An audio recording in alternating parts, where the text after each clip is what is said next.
Huyu bidada bwana anaitwa Avi na sifa yake kubwa anapenda sana ugomvi kuliko kitu chochote. Na leo hii tunamuona anagombana na huyu mzee hapa, lakini baba yake anakuja na kumwomba asifanye hivyo, maana yeye hakumlea hivyo. Hizo tabia amezitoa wapi?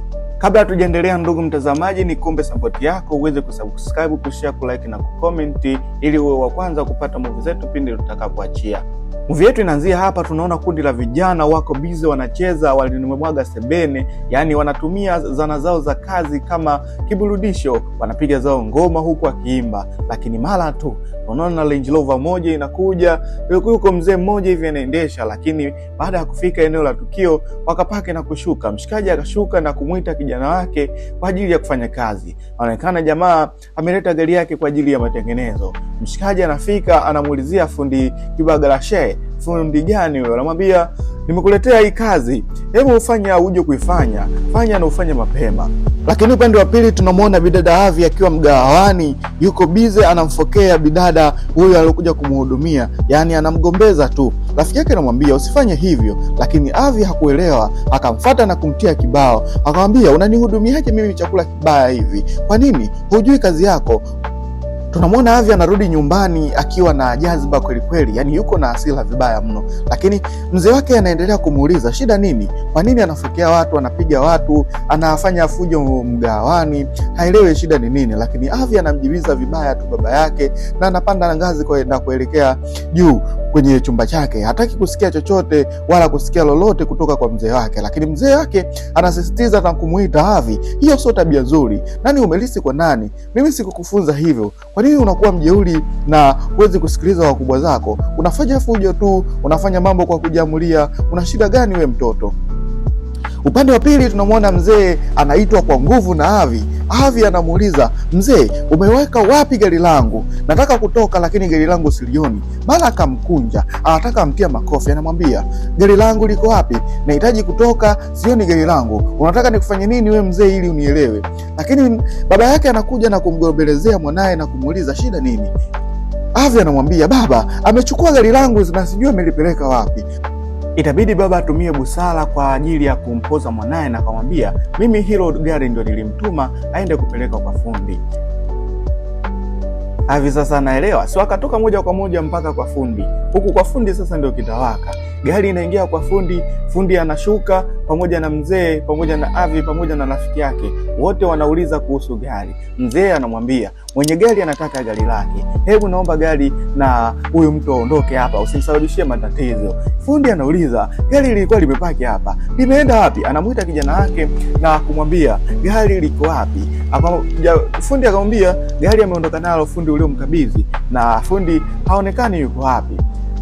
Mshikaji itabidi aanze kupiga simu ili ajue gari liko wapi, lakini kila simu anayopiga haipokelewi. Mzee anazidi kulalamika na anamwambia unaniingiza matatizoni, lakini ghafla tunaona gari inaingia, lakini gari imegongwa. Itabidi watu wote wakimbilie gari na waangalie kuna usalama au hakuna. Avi alivyoona gari lake limegongwa akaanza kuleta fujo, akamtia kibao kwanza, akamchukua na akaanza kumpiga, yani mpaka kieleweke. Anamwambia unagonga gari langu, unajua thamani yake. Akakota mawe anataka amrushie, lakini huyu Avi ni mkorofi vibaya mno, yani usimwambie chochote kwenye vitu vyake, yani yuko lazi.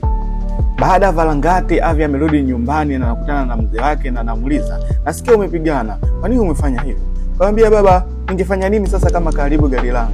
Akasema sasa imekuwaje? Unafanyaje sasa? Akamwambia ila baba hakuna shida, mimi nishafiksi na tumekubaliana kwamba atakuja kufanya kazi za nyumbani mpaka pale atakapofidia gari langu. Kwa mshikaji akaingizwa geto kwa ajili ya kuishi hapa na kufanya kazi zote ambazo Avi atataka afanye mpaka pale thamani ya gari lake litakapofikia, yani anafidiwa kwa ajili ya kufanya kazi za nyumbani. Mshikaji anakuja kuwa house girl mpaka pale atakapolipa gari la Avi.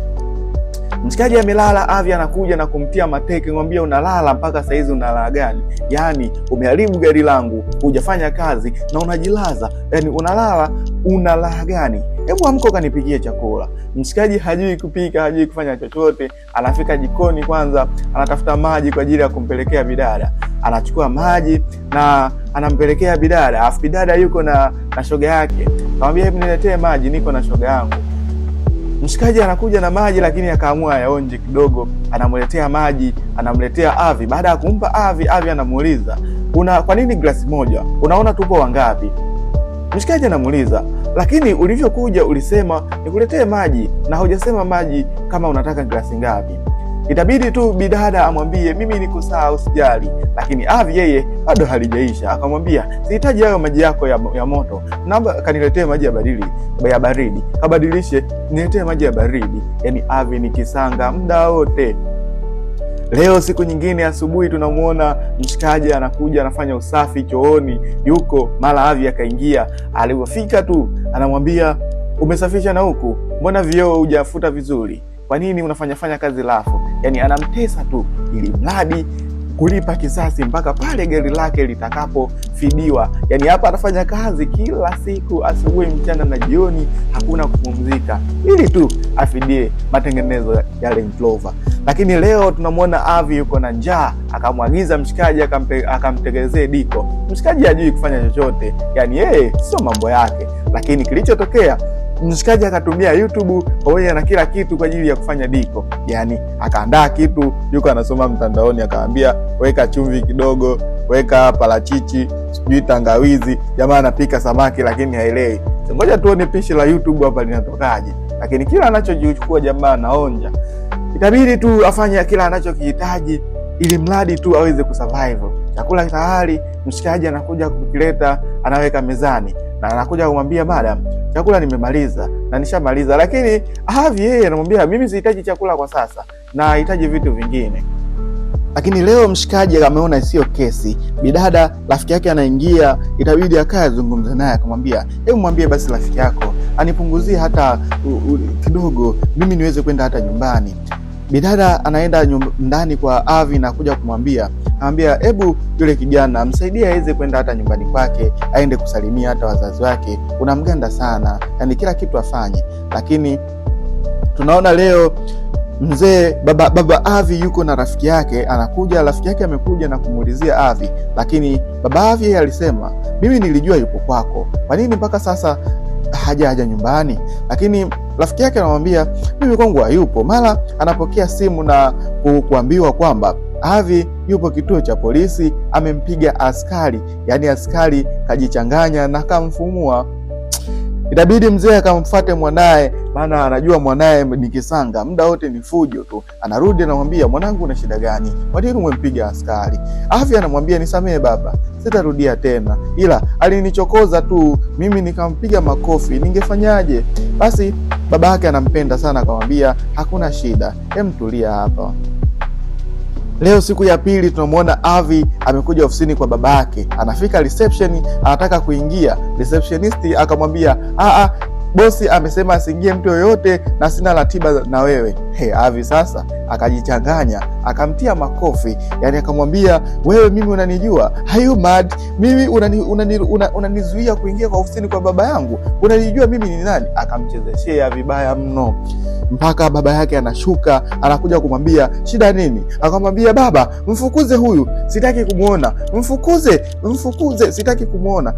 Ananipiga mimi. Anataka muongezee kibao pale mbele ya baba yake, na akamwambia hataki kumuona huyo mfanyakazi, aondoke haraka iwezekanavyo. Lakini inawezekanaje? Avi ni mtu wa ukorofi. Leo mzee amekaa chumbani, anamwambia kijana amtoe Avi nje.